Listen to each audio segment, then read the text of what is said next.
Alita: Battle Angel is the new film from writer-producer James Cameron and director Robert Rodriguez. It's based on a famous manga and it follows this young cyborg girl called Alita, obviously, who is found in a dump. Basically, she's thrown out with the rest of the trash from this floating city that no one can get to. That age-old class system thing, something very we've seen most recently, I guess, in something like Elysium, where the rich people live up in the clouds, and everyone else gets to fend for themselves down in the trash heap. So yeah, this guy, played by Christoph Waltz, Edo, he finds her and he rebuilds her, puts her back together, and it's basically her journey, discovering who she is, what she was meant for, and what she wants to do with her life. Along the way, she meets a lot of colourful characters. Some are quite dangerous, it must be said, particularly those played by Jackie Earle Haley and Ed Skrein. Still can't say that name, no idea. But also Mahershala Ali as Vector and Jennifer Connelly playing the wife, or ex-wife, of Christoph Waltz's character, Shiran. Rosa Salazar plays Alita. Now, she's no stranger to science fiction. She was recently in Bird Box. She's also been in the Maze Runner trilogy, a trilogy of films that I actually quite like. Yeah, here I think she's really well cast in the lead role of Alita. Now, obviously much CGI has gone into changing her face a little bit. She's got these huge, full-on manga eyes. Something that I, at first, was a bit suspect about. When I saw the trailers, I was a bit, this is going to be a little bit garish. I don't know what the word is, I guess. But it seemed like something that was going to be a while for me to get my head around. Because I just thought, other than the eyes, everything else about her looks pretty human, so why not just go normal looking, but she's a cyborg. But on having seen the film, I think it does lend itself to this character and what she's all about, and just the fact that, again, to quote Blade Runner, more human than human. There is a point in this film when another character does tell her that she's the most human person that he knows. And I think that is conveyed with those huge eyes. It's helped with those huge eyes. She comes into this world that she doesn't know because she has no memory of her life before. She's essentially a newborn in that regard. And she looks at everything with wide-eyed wonder, literally wide-eyed wonder. And I think that helps in kind of putting us into who this character is, where she's coming from, and also how other people see her and view her and how they're changed by her, because she does have a very optimistic outlook on life and everything around her. And like I say, she approaches it almost like a child with wonder. Keean Johnson plays Hugo. Now, he's kind of the love interest. He's not just the love interest, though. He's a developed character in his own right. He has this dream to get to this floating city. And yeah, he goes around basically kidnapping other androids or people with cybernetic body parts and basically ripping them out of them and then selling them on the black market to Mahershala Ali's character. Once he becomes close with Alita, he starts to have doubts about what he's doing, and even doubts about getting up to the floating city. What's he going to do with his life now that he's found her or she's found him. So yeah, there's a lot there with that character beyond just being a love interest. But what struck me when I first saw him in the film, because he was wearing a leather jacket and he had a bandana wrapped around his head, is he kind of looked a little bit like a young Robert Rodriguez, and I kind of felt like from that moment on this was almost an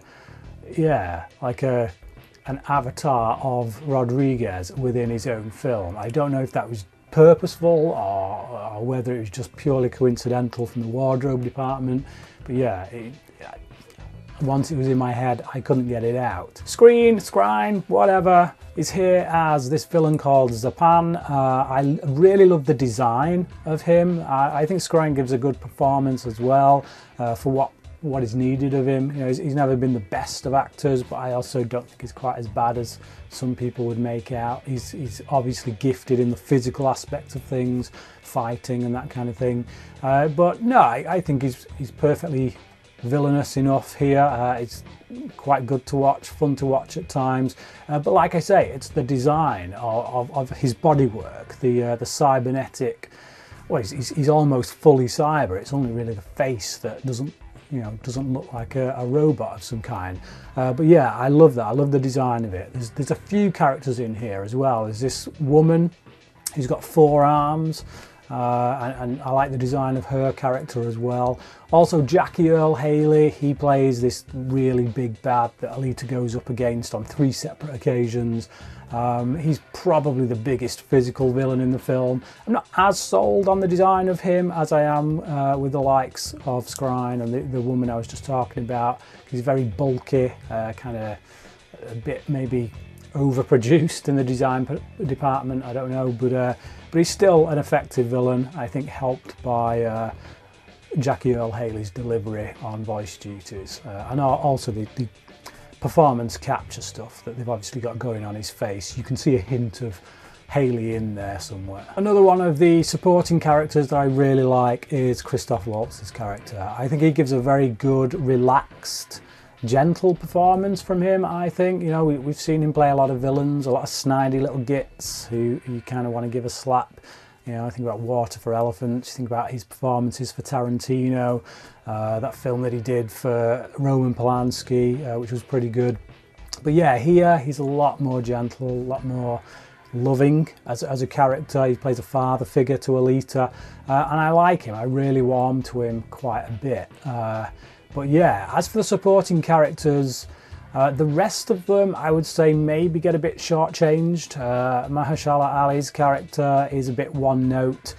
Jennifer Connelly, I can see that the approach she's coming from and the way it's written, she's obviously a woman who's going through some past trauma. You know, they lost a daughter. Alita kind of becomes a bit of a surrogate one for her husband, but she's not having any of it. You know, she's still holding on to the past.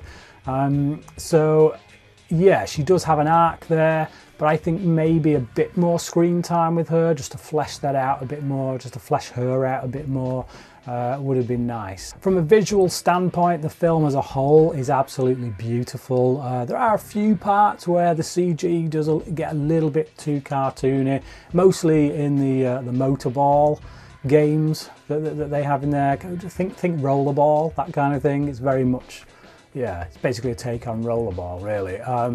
But beyond that, the world itself that they've created, that they've built, is beautifully designed, and yeah, a lot of it as well is done through practical sets, so it's not all CG. So you do get a really good sense of the characters interacting with physical objects and other people. There's a big set piece towards the end of the film between Alita and another character that takes place on the tubes, the big tubes that lead up to, well, from ground level up to the Sky City. It's basically the only way up there, and yeah, as someone who does not like heights at all, does not like the kind of loss of control of being up so high, it got me sweaty palmed, it must say. I watched this in 3D IMAX as well, and I'm not that big on 3D. I don't feel any particular desire to go and, you know, to choose 3D over 2D. But I saw this as part of a preview, so I didn't really get a choice in the matter. It was 3D or nothing. And I must say, it really works well in 3D. It's definitely, obviously it's got Cameron's involvement. I think he's done a lot to advance the technology. So yeah, if anybody's going to get good results from the 3D kind of angle, it's going to be him, or a film produced by him. Now, it must be stated that Rodriguez is definitely director on this. Now, in the showing that I saw, like I say, it was a preview. We got to see some interviews with cast and crew beforehand, and they do state right up front that Cameron's involvement after the script stage wasn't all that heavy. You know, Rodriguez took the script from Cameron, who decided to go the way of Avatar rather than this, and he made it his own. I think some people may prefer to have gone Cameron's route. I definitely think that if Cameron had directed this, it would be a little less rough around the edges, maybe. I know he's definitely a perfectionist when it comes to the effects side of things, but I certainly don't want to sell Rodriguez short by saying that, because I think he does an absolutely fantastic job. But like I say, that scene on those tubes really got me white-knuckled, and just the world itself as well, everything that the characters interact with, is just a really fine job, quite an immersive experience. One thing about the main character of Alita that perhaps I didn't like is just the fact that they make her maybe a little bit too powerful. It gets to the point where things are coming at her and you never really feel like she's in any kind of danger because she's just too powerful. So yeah, particularly as we get into the final stretch of the film. They do counteract that somewhat by using some of the characters, the supporting characters around her, obviously putting them in danger, kind of, it makes her more vulnerable. So, you know, as a weakness, she still has emotional ties and things like that, which can be exploited. So I really liked this film. Like I say, it's not perfect, but it's definitely a spectacle, a visual feast, and I will quite happily watch it again. I will definitely buy it when it comes out on Blu-ray. Good, solid science fiction, a lot of fun, great central character that I was happy to go along with and follow, and you do become invested in, I think, you know, despite the fact that she is so powerful. So yeah, 4 out of 5 from me. Really like this. I hope that the February release isn't going to put people off. I know movies of this kind that are released around this time of the year haven't traditionally fared as well as, you know, getting into the May period, but I do feel like over the past couple of years there's been a steady change in that. So yeah, don't let the timing put you off. Please do go and see it. You know, big names attached and with good reason. It's very good. 4 out of 5 from me. If you have seen Alita: Battle Angel, please do comment below and let me know what you thought about it. And if you've ever read the manga, tell me how you think it compares. But yeah, thank you for watching, and until next time, cracking.